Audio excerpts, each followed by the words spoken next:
What's up, YouTube? Prof Sales coming at you. Hopefully you guys can hear me. Please let me know in the chat if you can hear this video okay. We're live right now, but I am trying a new streaming software, so I'm not sure if this is going to work or not. Let's see what's going on here in the chat just to make sure we're good. Yeah, so give me a thumbs up or a shout out in the chat to let me know you can hear me, and just kind of seeing if this is going to work or not. It looks like I'm live and online, which is pretty exciting. How's everybody doing out there in YouTube land? It is Friday, October 18th, 2019. Hey, people can hear me. That's cool. Let me see if I can. I'm trying a new streaming software that allows you to share your screen, allows you to share comments. Like, for instance, I can say, I can show Linda's comment here. Hey, I can hear, which is pretty cool. I think it's kind of a cool little new streaming service. Google Hangouts went away a while back, and it's really made it tougher to share stuff when you're on YouTube. It was a great, Hangouts had its issues, but overall it was pretty great.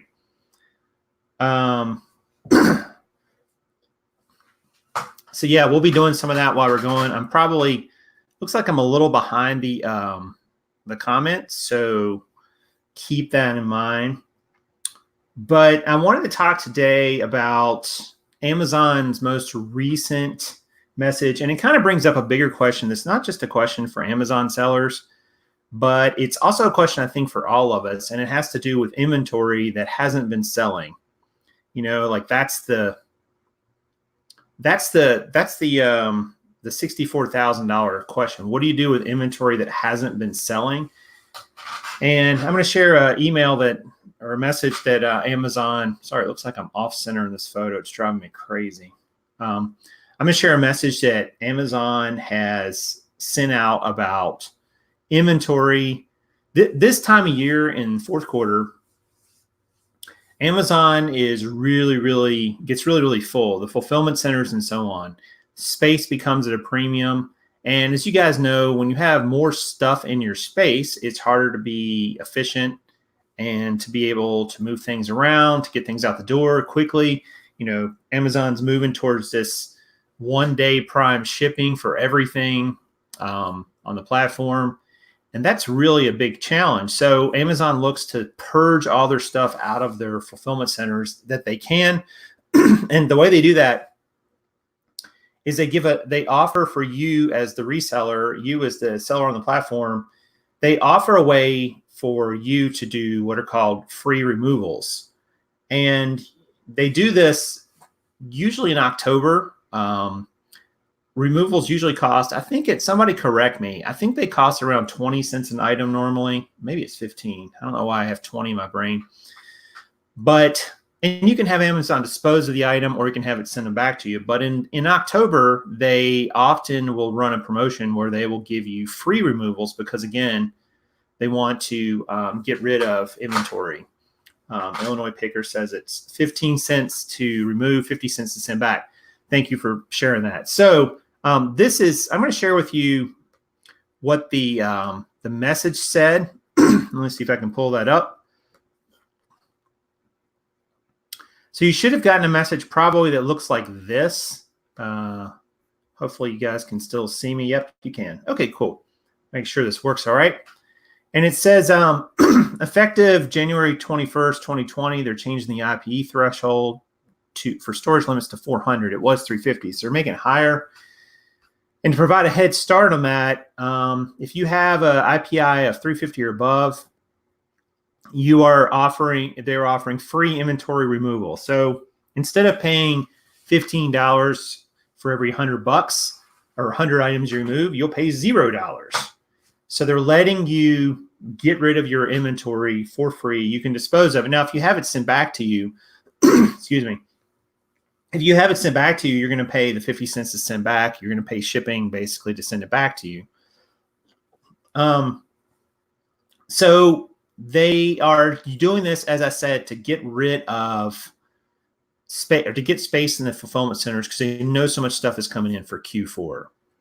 And they know so much stuff's coming for Black Friday and Cyber Monday and all the days leading up to Christmas, and they just need space. So this email, if you have an IPI of 350 or higher, you should be able to do this. If you don't, you may not be able to remove your items for free. So let me go back to the stream here. So that inventory promotion is running right now. You can take advantage of it. So I've started looking at my inventory to see kind of what makes sense to keep or what makes sense to get rid of. And there's a lot of factors that go into that. Sorry, I'm a little congested today. But Illinois Picker asked, have you heard when they'll start using the inventory destroyed with the option to donate to charity instead? I have not heard. Maybe someone else has. I'm going to answer that in the chat or after this post. I don't know. I've heard that as well, that they're going to do that, but I don't know when that's going to happen. But I looked at this message and I thought, you know, what sort of makes sense here for me? So I started looking back at the inventory of books that we had. Now, last January, I guess that would be January of 2019, not last January, this past January. We passed or last, I'm not sure. Is that the same thing? It might be in this case.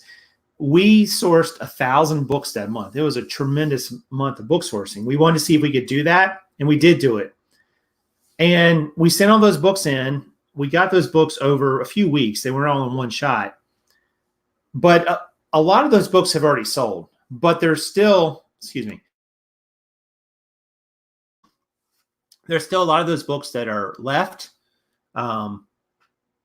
And I started looking at those, and I started looking at the pricing. I started looking at the offers that were out there, the sales rank, the trends. And I realized that a lot of these books that are there have a lot of lowball competition. And by lowball, I mean books that are like $5 or merchant fulfilled items, you know, just really low sales price, you know, and there might be 30 of those. And this book is only selling one every other month. So I realized very quickly that a bunch of those books that we sourced, and we had some that were sold from December and November last year, they weren't going to sell anytime soon. They could sell. We could drop the price on them, but dropping the price lost us money. Whereas really the only cost we're into them so far is the cost of goods, the shipping cost, and the storage we've accrued so far. We can't do anything about any of those costs.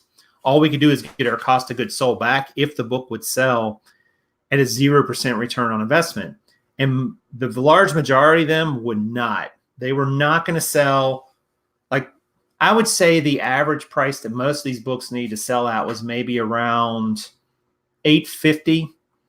And a bunch of these books had the $5.52 merchant fulfilled competition. We're never going to have the buy box. The books are only selling one a month, and there's a bunch of copies out there. It just wasn't going to happen. So I made the decision to start purging these. So that's what I've started doing. Let me get a little water here. So I went through, and a lot of you guys probably know this. I'm going to see if I can share my screen and show you what I'm talking about. Give me just a moment. A lot of you guys know you can share or you can sort your inventory. And if you go to your inventory page, you can go in there and you can basically you can sort your inventory page by the columns that come up. So what you can do is you can here, I'm going to show you my inactives. This won't be such a big deal here. Let me go back a few pages and show you guys what I'm talking about.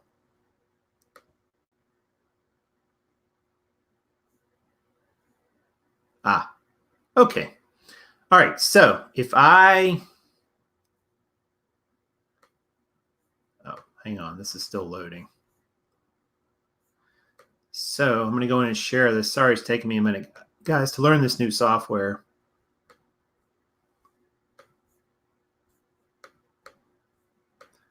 And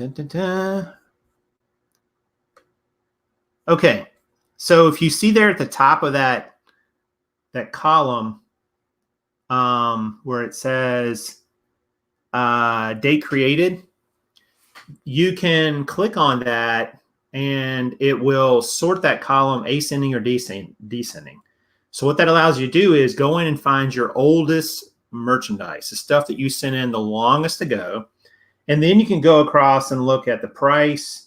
You can look at the, I don't know if you're going to see my cursor on the screen or not. I think we'll try it. But you should be able to see, like, you know, how many I have all my SKUs in here and so on.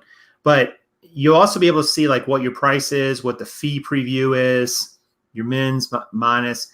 And you can also click on that item and find out. Like if you look at this book, The Age and Acquisition of English as a Foreign Language, this book is pretty much never selling. It's sold one time in the past year. I don't know how many copies there are right now, but the used price is around $932 at the market. The sales rank is 5.8 million. This book is likely to never sell anytime soon. So I went ahead and created a removal order for it, and a lot of these other books down for here too. These all are you know, removal order books. This book may have sold, this hepatitis book. But if you can see there, I don't know if you guys can see because the screen's kind of small, but the used price right now is running $1.93. The lowest price it says is $5.90, which would make me no money. I'd actually lose money on it. It is selling, it looks like maybe two copies a month, maybe. But still, it's going to be a long time before it sells. If it does, I'm not going to make any money. So as you go down your list, you can do this. And then once you're done, you can just create it.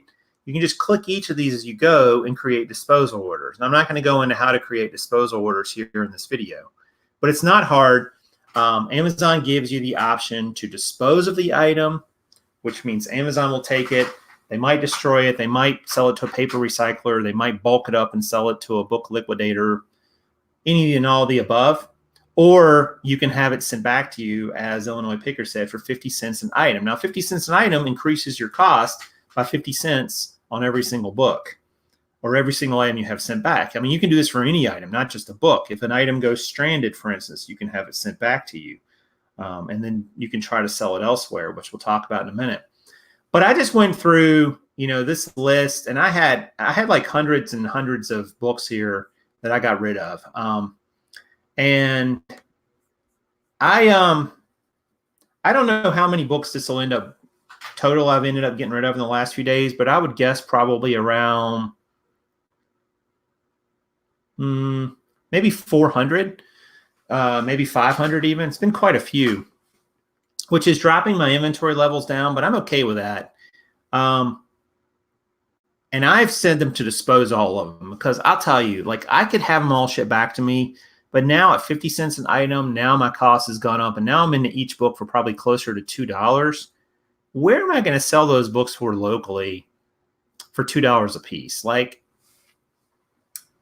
it's just not going to happen. It's not going to happen.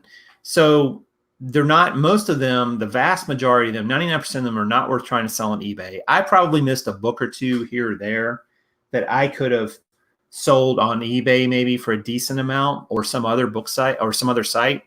But I felt like it was probably worth the time to just use that date created and go in and use that to show me all the older books.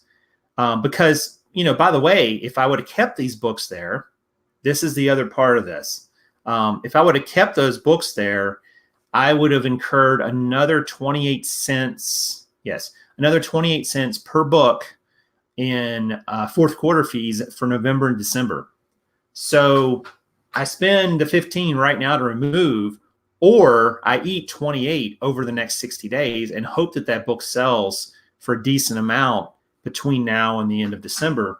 And then the January books in January of 2020 would hit long-term storage fees, and they would add on additional, I think it's I don't think it's $1, but it's 50 cents a book.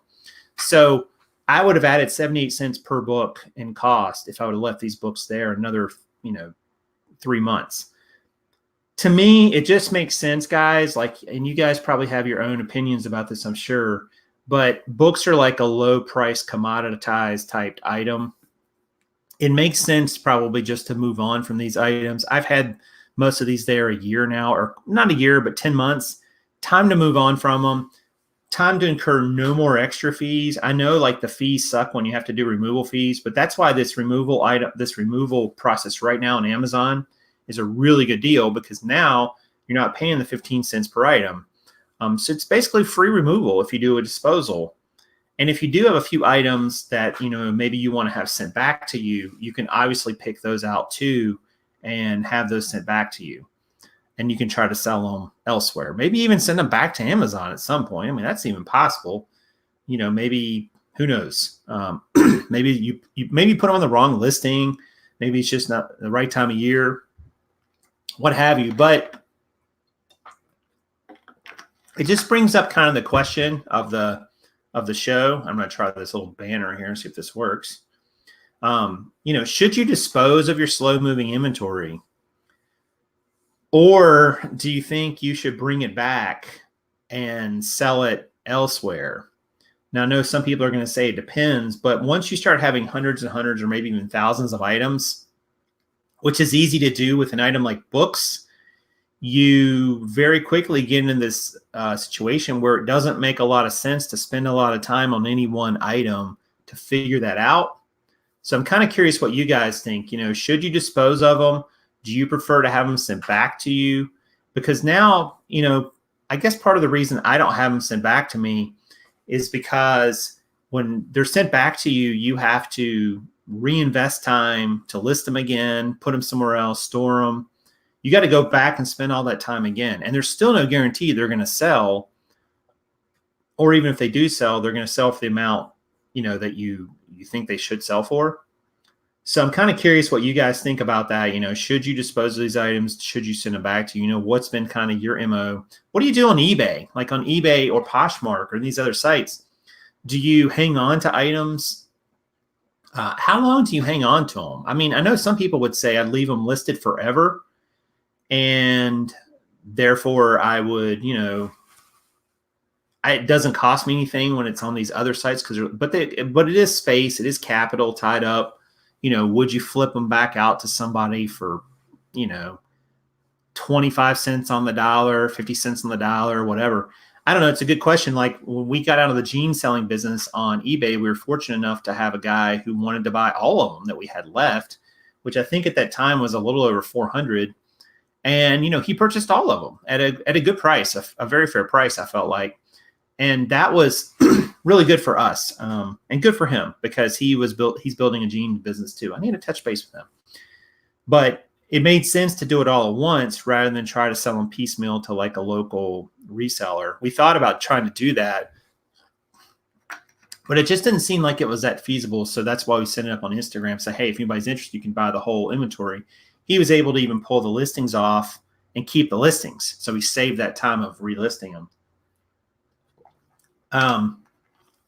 David says, let's see. I'm going to try to highlight some of these comments, guys. No, this is going to be interesting. Let's see. David says, not all books are created equal. David Rubino. Well, thanks for your comment, David. You're absolutely right. They're not. Some are worth more than others. Some are worth bringing back. And that's why I said maybe you kind of go through down that list when you're first starting, do 50 at a time. And, just start looking through the sales rank, looking at the keep a graph, which if you have the extension like I had in mind, you can see it as you go, which is really valuable, I think. Let's see what other comments were. This is a good comment by Illinois Picker. Also, by having items sent back, you get free shipping supplies, boxes, air pillows. That's true. You get those free Amazon boxes of all shapes and sizes. Which is nice because you're going to use that for other things to send back in, the air pillows and so on. That's a good point. I don't know if outweighs the cost of having them sent back and reselling them and the shipping costs and so on. But it is worth something for sure. Let's see. Aaron says, let's see if I can get Aaron's. Never send them in to begin with. Merchant fulfill. Yeah. We considered that, Aaron, when we first started. We considered merchant fulfilling because we felt like that was a great way to like do both FBA and merchant fulfill. It was tough to source for both at the same time, we found, or it was a little bit tricky. But I mean, you could always source it for FBA, and then if you got a home and you decided it didn't work for FBA, put it in merchant fulfilled. But we finally decided we just didn't want to have a rolling bookstore, because you would need to start building up shelves or boxes or units or some way to store these. Let's see. IP also says, I don't have them sent back because my purchase price is so cheap, it's not worth it. Right, and that's the same thing I ran into. Sometimes I can make money on eBay with them. eBay I'm long tail as long as I have the room to store them. Yeah, that's a good point. Like having the room to store them is important. And then also deciding if the purchase price is so cheap, it kind of doesn't matter with books. If you're buying $10 retail arbitrage items, you're probably going to have those sent back because you've invested a decent amount of money. But if you're buying books that end up costing you a quarter, I don't think you're really going to do that. Let's see what else we got here. Great comments, by the way, guys. Let's see what Scott says here. I've noticed that some books might have hundreds for sale on eBay, on Amazon, but only a couple on eBay. So maybe get some higher cost books returned back to you and then relist on eBay. Yeah, that's a good point, Scott. And you're absolutely right. That is the case, that sometimes there's a scarcity in other platforms. I'm not sure all the reasons that happens exactly. I think there's probably quite a few reasons for that, but that does happen, and it does represent an opportunity if one platform doesn't have a lot of inventory. Now, you want to see sales results over on the one platform, versus just there's a few listed and they never selling. So that's important too. So, keep that in mind. By the way, guys, if you're liking the content and so on, feel free to hit the like button. Let's YouTube know I'm doing a good job, and even hit that subscribe button if you want down there. And you'll catch me every time that I come on, which is kind of cool. Now with my new StreamYard streaming software here, which is pretty cool, actually. It seems to be working pretty well. But it lets me know I'm doing a good job as well, and I do appreciate it. All right, so that brings up, and we'll cover some more comments here in a minute, but that brings up another question. So you've gotten these items that Amazon is let's say you're gonna have someone sent back to you. So then the next question becomes, really, how do you resell those books or those items? Books are tricky because selling individual books really doesn't lend itself to like local groups, for instance.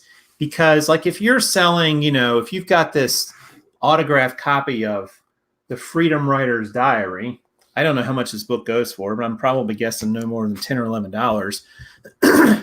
Is it really worth it to spend the quarter on the book, the 20 cents sending it in, the 50 cents sending it back to you? You paid some storage fees, and now you're going to go sell it for $8 locally?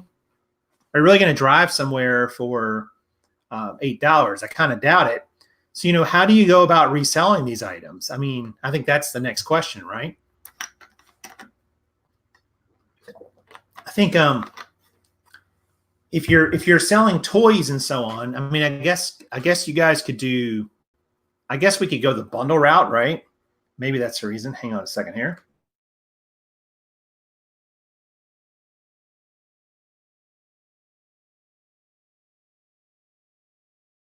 Sorry, I had to plug that in. The computer was getting a little low on power. I guess you could go the bundle route if you had too many of something, but I don't know, like books, I don't know, it really makes sense. Textbooks, it might make sense to do them locally. Toys, beauty items, grocery, electronics, automotive. I mean, unless your ASP is pretty high to start with, I don't know. Like, does selling them locally even make sense? Unless you're going to bulk them all together, and like some things people aren't going to buy bulk together, right? I mean, they might buy certain toys together. A reseller might buy books if you're bulk together. I don't know. I mean, I guess I'm looking for strategies people have. If you're having your items sent back to you from Amazon, if you're not going to have them dispose of them, how are you going to sell them? Like, what are you going to do with them? Because I'm guessing you're either going to put them on another e-commerce platform like eBay, or you're going to sell them locally. But locally just seems like such a challenge with some of this stuff unless you can bulk it together. Maybe I'm just thinking too narrow-mindedly about this. And if I am, let me know.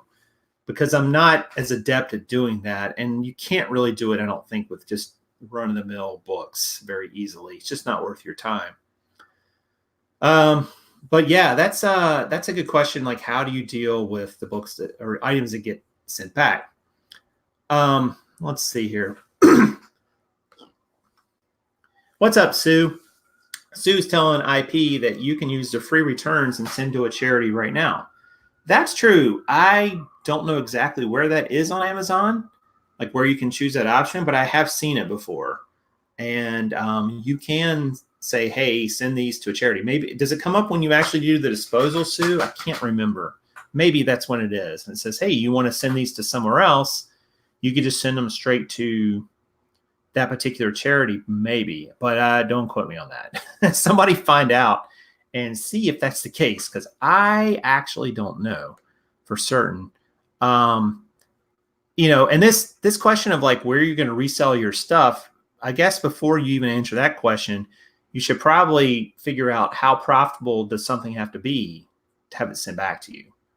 I mean, what's kind of like the threshold for you guys? Like, do you have like a profit floor that, hey, if I have this sent back to me, I can list it locally or sell it on another platform for X number of dollars, so I will? Like, how profitable does that have to be, considering you've already spent, time on the item? With books, for me, it's never worth it. Unless, you know what? It's never worth it.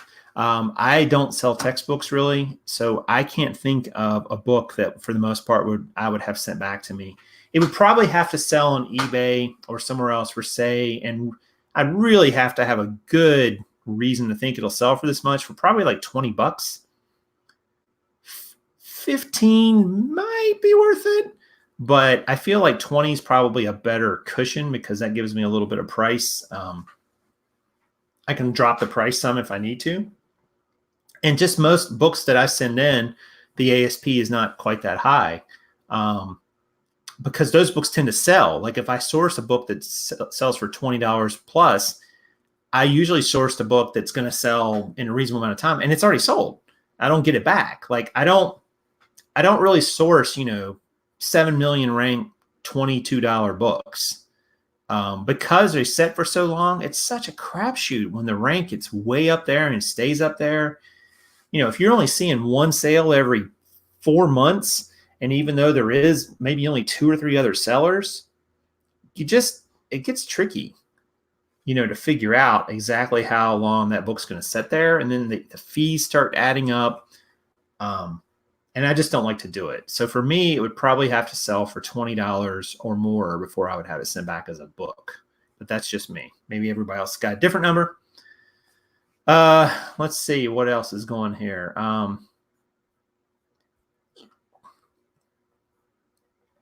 Sue says, during the free period, you could send to your own charity.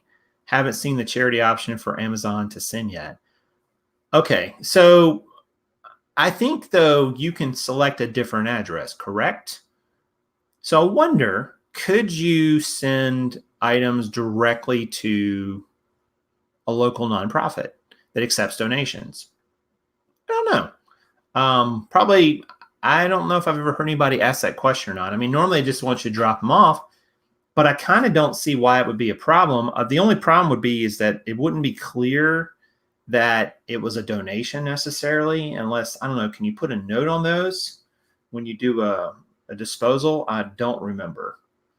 So yeah, so Looks like my stream might have died there for a second. Right as John Cleater comes in the room. Who knew? It just died on my iPad. Just kidding, John. What's up, buddy?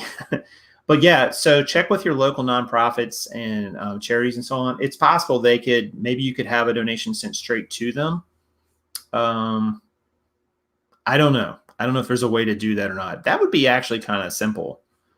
You also could have, and I've done this to some degree, you can also have your returns sent straight to someone else who will sell them for you on another platform, like consignment or something like that. Again, probably doesn't make sense with books, but it probably does make sense with some items. But it's a lot of work, and it's a lot of, like, that person needs to be able to sell on more than just one platform. They're going to have to organize things, go through and weed out what's gotten damaged or worn, potentially or used in a way that can no longer be sold.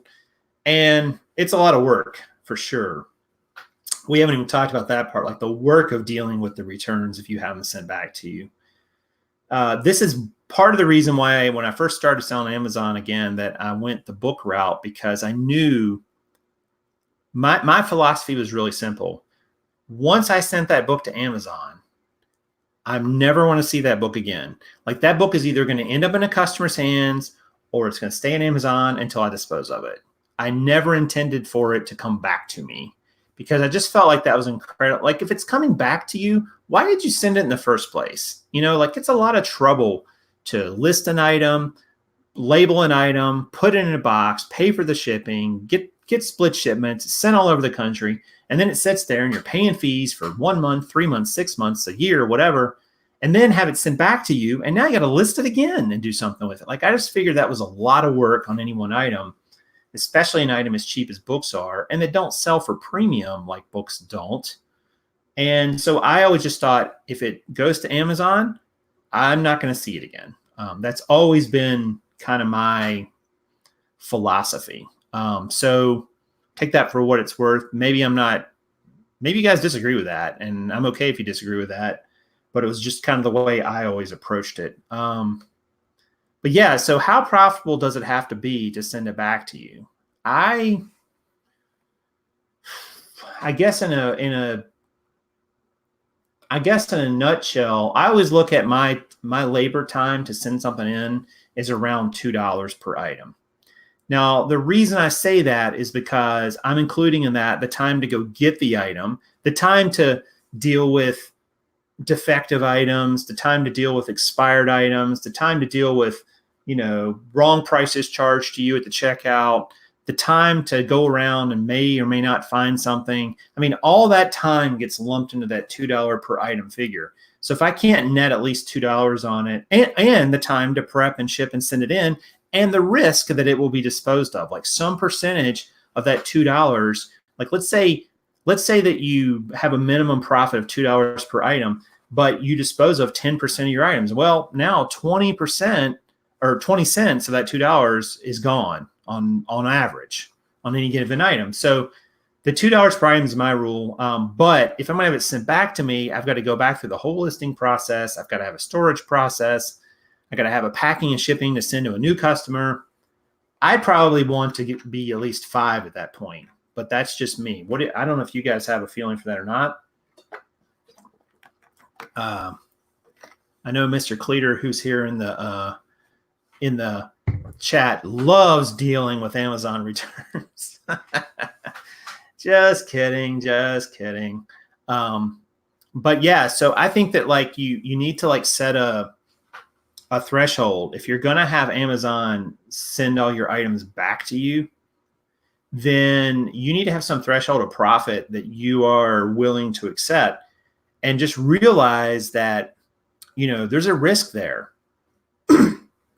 There's a risk of, obviously there's you're going to pay for the cost to send it back to you, but there's also the risk that you're going to get it back and it's going to sit for a while. You're going to put your time and energy into it again. Like, your time is finite. You don't have just infinite time to put into your items. And so you got to think about, well, how much do I really want to get back out of this item if it comes back to me? Am I going to go meet Susie Q, who wants to buy this for $15 across town and may or may not show up, and get there and may not may decide not to do it. I mean, these are all risks you have when you sell things locally. And if you put it back on a commerce platform, you deal with the same risk you dealt with sending it in Amazon.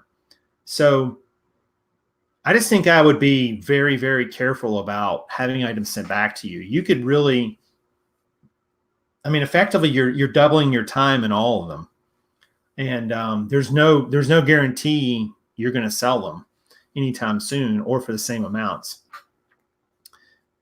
D says standing in line waiting to get into an estate sale. That's a nice looking pup there too, D. Yeah, estate sales are great. Well, I don't know what you're looking to find there, D, but estate sales can be little hidden gold mines sometimes, because the people who come and buy at estate sales are not all resellers like us, although there are quite a few of those. But there's a lot of other people just come looking for stuff for their homes and so on, and they don't see value in things that maybe you as a reseller would see. So, I love estate sales, but we haven't been to too many of them lately just because it hasn't fit with our model. But man, they can be a tremendous source, especially if you find the right one. Thrift Daddy says, have you started selling on eBay again? In a big way, the answer to that question is no. Sorry, this keeps shaking. I just realized this table is very shaky. In a big sense of the word, Thrift Daddy, no. We have a few items up here and there that were just like, some things we bought that went restricted on Amazon before we sent them in. That's always a favorite. What to do with restricted inventory before you even send it in. My advice is return it to the place you bought it if it makes sense. Get your full money back. But that's one way to do it, but that's not always possible. We have not. I've considered it from time to time. You know what I even thought the other day? Kaaren will probably kill me if she hears this. I thought, man, maybe it'd be fun to sell jeans again. I wonder if that would be cool. I wonder if there's still a great market for them. But shh, don't tell her I said that. Maybe she won't watch this one. But no, we really haven't. Kaaren has a few items up that she's been selling, and there are actually some items that we bought that did go restricted and stranded. And she does sell, like, I don't know, probably 1 or 2 items a week. It's nothing crazy. But we've not really started selling in any big way. Deeds and Repentance is smash the like. Yeah, I appreciate that. Man, what do you guys think of this new streaming software, like with the little extras and, showing the comments on screen one by one? And I think it's kind of cool. I actually think so far I like it better than YouTube's version. I know in YouTube's version, the chat shows the whole time in the replay. I don't know if that will happen here or not, but we'll see. But I kind of like seeing the person's comment highlighted in the moment and then having the host talk about it. Like, I think that's kind of a nice feature. And it's nice to share. I can share screens. I can have a host on another person on here with me as well, pretty easily. I can invite somebody. Which, by the way, I need to have some more people on this show. So if you guys know anybody that you want me to talk to or interview or just even have a conversation with, it doesn't have to be an interview. Let me know either in the comments or send me a message on Facebook or something. You can find all that info. It'll be in the description, like how to contact me and so on. Let's see what Linda asked. Linda asked, why not bundle items together for a great price? I'm not sure profit is such a huge factor at that point. A relative recently told me that inventory is cash. Yeah, you're right, Linda. It is. So Linda's point is bundle items together and try to move them, which moves the item, gets you a little bit of cash flow back. That's true. I think there's probably some value there you can get, especially like on some of the other platforms where the fees are a little bit lower. Maybe you get some extra profitability there. Assuming you can bundle them together and ship them easily. Books, again, are tough for that because unless you're bundling sets, sets or the same author. Sometimes you can do that. Say, hey, here's 20 books by the same author and just send them all media mail pretty cheaply. I thought about doing that, but I don't know. It just seems like a lot of work and a lot of storage for, I don't know, not that much bang for your buck, in my opinion, but I could be wrong about that. A relative told Linda that inventory is cash. It is. like it's an asset in your business, right? It's not an expense, contrary to what I saw on a recent YouTuber's channel. Not really a reseller per se.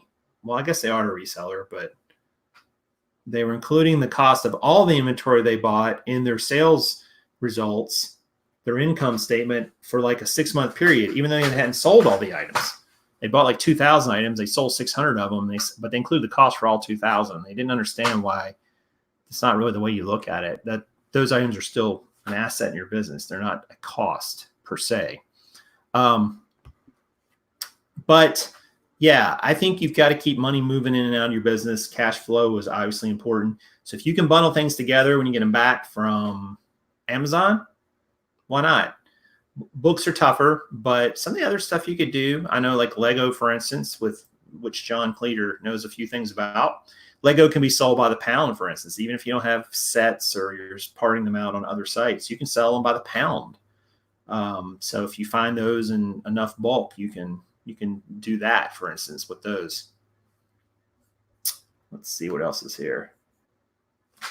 I love the interviews you've done in the past, Scott says. Yeah, I probably should do some more of those because I do like interviewing people and finding out, kind of what makes them tick, having a conversation. I thought about doing some interviews with people that weren't so much interviews, but were more like a Joe Rogan type podcast. If you follow him, just having a conversation with people about different topics, but keep them related to the community overall, but also just kind of finding out more about that person, which I think is interesting. Like the stories behind the people. It's been a thing I've been struggling with on the channel. The stories behind people are more important to me than all the tactics. I mean, tactics are great. Don't get me wrong. They're important. But the story behind why they do stuff and how it got to be that way, that's always more interesting to me than just, well, first I get up and I put this in a box and then I label it with this. And,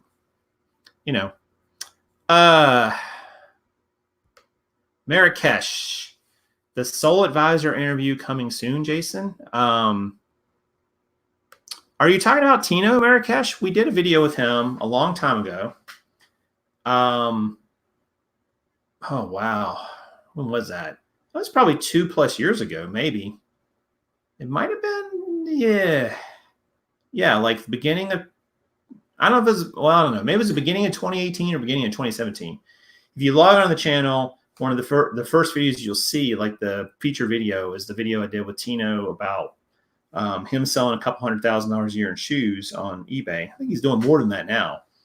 And Tino is great. I haven't spoke with Tino too much recently, but I know he's been pretty crazy with his, new family members, and he took on a business partner and they expanded their business quite a bit in a much larger space. But it would be good to catch up with Tino again and see what's changed since now. And when we did that interview, 2 years ago, I think a lot's changed for him. And a lot of good things, not bad things. It doesn't seem like, but it seems like he's had a lot of great changes in his business and his life, which is always exciting. Scott, I would watch a podcast that you're part of. Sounds interesting. Yeah. Yeah, I've thought about doing podcasts before of different types and so on. Podcast is not that much different than YouTube in some ways. You just don't have the video, right? But it just was a lot of not technical, but a lot of technical, I want to say challenges, but just technical stuff I needed to learn to do it.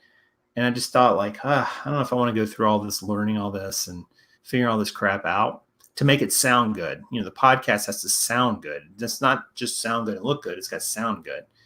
And I just decided, this was probably a year or so ago, I was toying around with the idea. I just decided, you know what? I just don't know that I have the capacity to take that on right now or do anything else. I had way too much other stuff going on. But it would be interesting to do, when Joe Rogan does his podcast, he's also doing his YouTube live video feed. So they're doing both at the same time. So the video, which is the same audio, goes to his YouTube channel, and the audio gets clipped and pulled onto just the podcast. So that's it. That's one way people do it. It's kind of an easier way to do a podcast. That way you're hitting both platforms at the same time. But he's obviously got, assistants and, the financial resources to have some of the best equipment and the editing and all that. Like all that stuff takes a lot of time. You guys don't realize, like, that's why I do these live shows, because they're so easy, because you just get on, you get online, you talk about the topic, people come in, they ask great questions, you have a conversation, and then you're done. There's not really a lot of editing. You throw together a thumbnail, copy and paste in your description, all that good stuff, throw in your keywords, and then you're done. A podcast is not like that. Like getting the audio equalized and leveled when you have two or even sometimes three people talking, it takes some skill, takes some time. So Retro Dottie is in the room. What's up? How is business going these days? How are you doing? Retro Dottie, she was on the show. Mary, she was on the show. Oh, wow. That was also probably 2 years ago. She was selling primarily books, merchant fulfilled, I think mainly merchant fulfilled, out of a warehouse. But I think her business has changed somewhat since then, if I remember the last time we talked. But if not, go back and catch that. I should really pull up these links when I talk about these. Maybe I'll do that.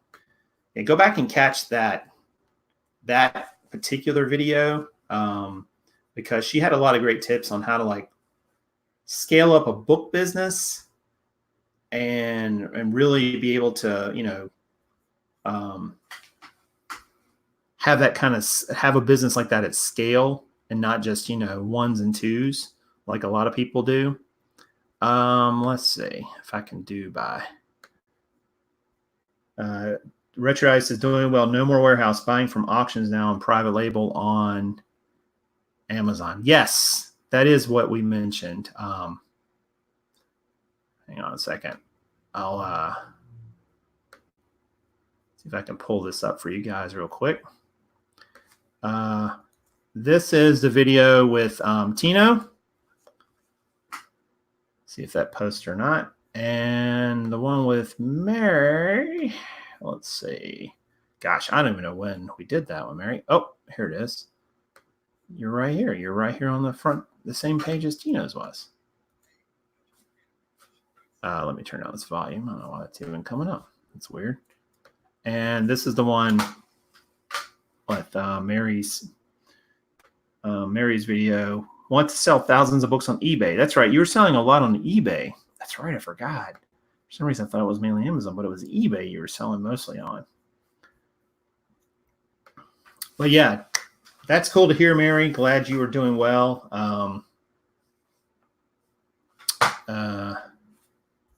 Scott, I'm gonna show you your comments because it's just, you're out of your mind, sir. I believe you like making YouTube videos more than you like listing jeans. With your increased experience over the years, I bet you can make 100 videos if you had the time. Well, here's the thing, Scott, and I appreciate the comment. I don't necessarily. I would probably disagree with you. I would say I would like listing jeans better than I like making videos, because the creative part of coming up with topics and talking about them, like you reach a point where you feel like you've talked about everything. And you reach that point and you just feel like, I don't know what else I got to say, or I don't know what else I got to say about that, whatever that is. And that's kind of the point I've gotten to with YouTube a little bit. So Karen's encouraged me just to come on and just talk about whatever, like not try to force it so much and just try what's on my mind at the moment, which is what I've been thinking about the last 48 hours is, dumping books off of Amazon. So I said, no, I'll do a video about it. But it's hard. It's hard to come up with content. It's hard to have a fresh take on it. It's hard to stay energized around it. That's why interviews and shows like that are really fun, because you have a second person. You don't feel like you have to carry everything yourself. Or when Karen's here, I don't have to carry everything myself. Like she adds to the conversation too. And then that stimulates me to think about things and vice versa. And when I have a guest, it's the same way. But I think I've made probably 450 videos or so on this channel. So I have made several hundred, but it's not really about volume. It's more about some quality. I would make one video a month if I thought I could just really nail it every month and be really good at it. But you run into this thing where you start thinking, well, I'm going to do this video on this topic. This is the perfect topic. And then you start getting into it and you realize, I don't know if that's really the perfect topic. It's a topic, but I don't know if it's the perfect topic. And then it's like, well, what are you really going to say about it that's different than what's been said? What's your personal take, your personal spin? I don't know. You can go down this rabbit hole where you end up just doubting everything you ever put on YouTube. So at some point, you just got to jump on camera and say, well, I'm going to go talk to people and see what happens. So that's kind of where I'm at now, but I appreciate the comment.